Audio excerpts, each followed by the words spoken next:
I think that you should get some rest. I know I loved you then, but you'll never know, 'cause I played it cool and I was scared of letting go. Hi, I'm Keri Walter and I'm on The Verge.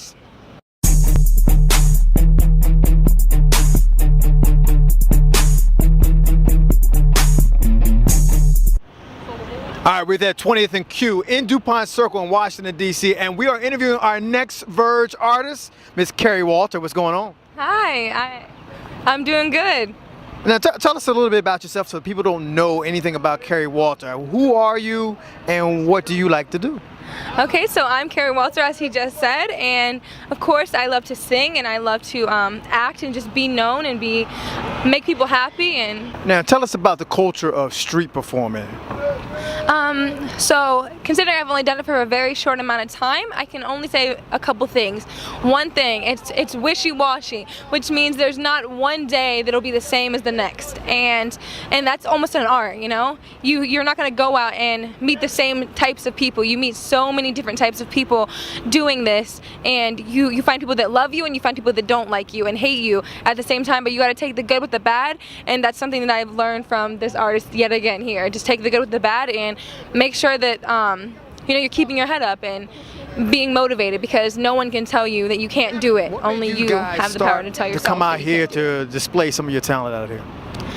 Right there, this person right here, she's been doing this for 3 years, so she gave me the confidence to learn my voice and learn my talent and know my self-worth so that I can come out here and be comfortable and confident with the people around me and just engage and love it for what it is. Now, what is the end goal with street performing? I mean, I'm sure that you guys love performing, and there is a goal that you're trying to achieve. What is that goal?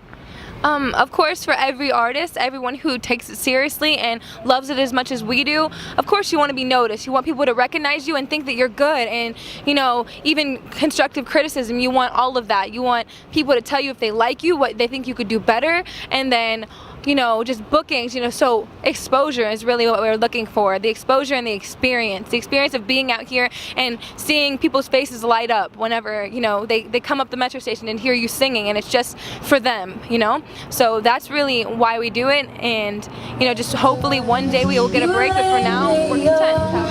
You make me feel as though I always know.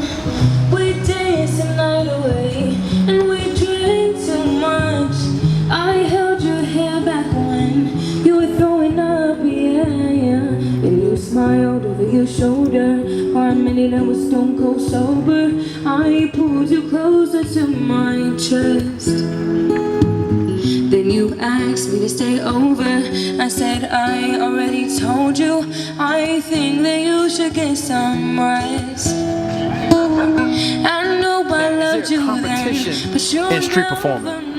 There's a lot of competition. Well, I mean, I know it's worse other places like New York. I've been to New York and Ocean City. You walk down the boardwalk and there's just artists after artists, little kids, you know, rapping or singing and stuff like that. But here, it's kind of quiet compared to those places, but the competition is still there, but it's not, it's like a little less than medium, I guess. It's not that bad. How about the police or any other interactions with anybody? Do they give you a hard time for being here? Actually, there's certain places that we come to have an agreement with the police.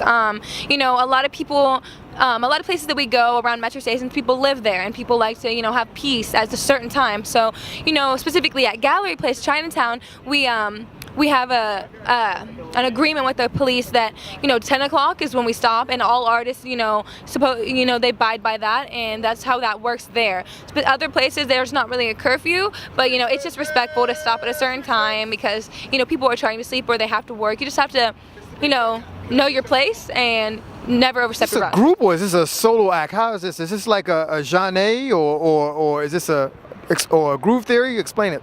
When it comes to me, right as of now, I am a solo artist, as is she, but I do need her as far as her amazing, incredible ability to play the guitar. She's amazing, and so I actually like to say that on my behalf it's kind of a duo, but when it comes to her, she's good on her own. She's a solo artist. Who are some of the influences musically for you guys?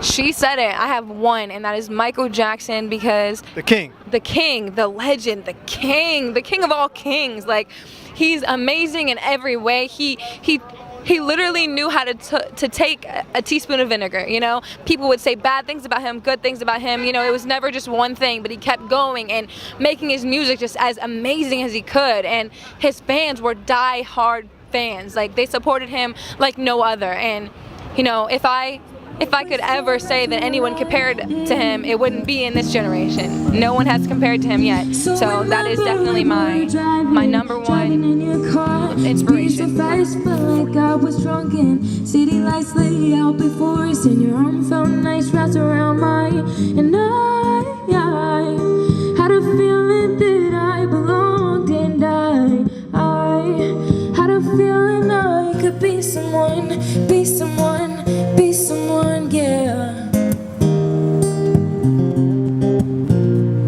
No, you got a fast car, we go cruising, entertain ourselves. You still ain't got a job, and I work at the market as a checkout girl. I know things will get better. You will find work and I'll get promoted, and we'll move out of the shelter, buy a bigger house and live in the suburbs. So remember we were driving in your car, speed so fast, felt like